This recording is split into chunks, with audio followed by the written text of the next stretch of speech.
Ce sont donc deux détecteurs animaux qui sont contenus dans le carton là-bas, avec deux fils secteurs, un fil par appareil, pour charger les détecteurs. Alors donc on peut les charger soit avec ces prises-là, ici c'est une prise USB-A à brancher sur une prise secteur, il manque l'adaptateur secteur, et ici ce sont des prises micro USB, ce qui équipait les anciens téléphones avant l'arrivée de l'USB-C.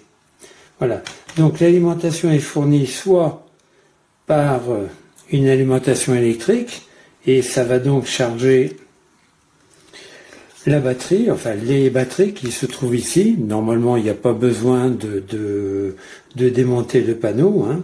Soit par panneau solaire. Moi, c'est ce que je préconise. Ici, avec un panneau solaire en photovoltaïque.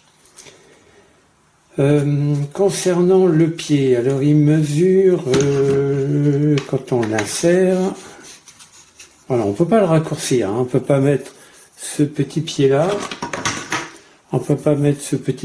directement là-dedans. Bon, on ne peut pas, donc on est obligé d'utiliser la totalité du pied qui fait 24 cm.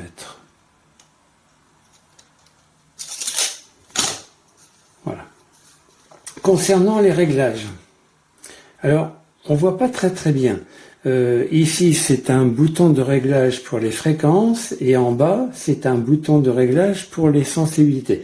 Moi ce que j'ai fait, pour moi et pour mieux vous montrer, voilà, j'ai peint le bouton de réglage de fréquence en jaune, enfin avec les différents réglages, et le bouton de réglage de sensibilité en blanc. J'ai fait avec des stylos comme ça, Paint, hein, que l'on achète également sur Amazon.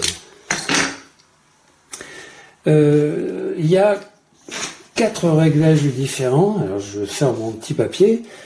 Ici, quand c'est position la plus basse, 0, ça marche pas. D'ailleurs, le bouton ici, la lampe ici ne s'allume pas. Donc je vais régler au 1. Hop, la lampe s'allume en rouge. Et le 1, c'est pour les souris, les cafards, les chiens, les souris, les renards. 2. Moi, j'ai mis en plus une indication en blanc. Ça va me servir parce que j'ai surtout des chats, les chats des voisins. Donc ça, c'est pour les chats, les ratons laveurs et les blaireaux. Numéro 3, alors donc à chaque réglage différent correspondent des fréquences différentes. Numéro 3, c'est pour les chauves-souris, les oiseaux et les souris, je crois. Numéro 4, alors numéro 4 en plus, voilà, il y a un flash. Numéro 4, c'est pour les ratons laveurs également. Il était également indiqué en numéro 2, les cafards, les sangliers. Et le numéro 5, ça balaye toutes les fréquences, les unes après les autres. Donc ça ratisse large. Si on ne sait pas, on met sur 5. Et de toute façon, le flash, il s'allume en permanence. Voilà. Concernant la sensibilité, plus ou moins de sensibilité au minimum et, faut pas que je cache, et sensibilité au maximum. Voilà, moi je mets toujours sensibilité au maximum. Comme ça on est sûr de rien rater. Concernant la zone de couverture, quand les animaux se déplacent horizontalement, c'est valable sur une longueur de 11 mètres avec un angle de 120 degrés. Et quand les animaux se déplacent verticalement, je pense surtout aux oiseaux, c'est sur une longueur de 6 mètres avec toujours un angle de 120 degrés. Voilà, je crois que j'ai tout dit. Ces appareils marchent assez bien, hein.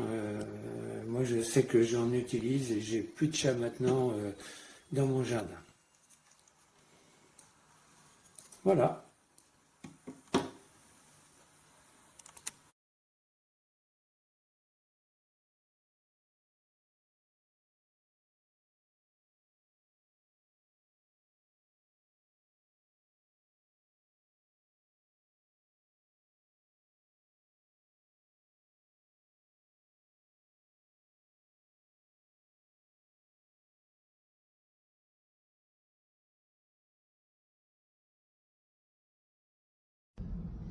Bon bah a priori c'est un répulsif à chat. J'ai l'impression que il y a un chaton à côté, il est en train de s'ambiancer. Sachant que j'ai mis le volume à fond, la fréquence à fond. Donc bon. Je sais pas si ça fonctionne ou ça fonctionne pas, ou alors que juste ce chat-là est sourd. Mais j'ai pas l'impression. Ah non, il est pas sourd. Juste qu'il en a absolument rien à foutre.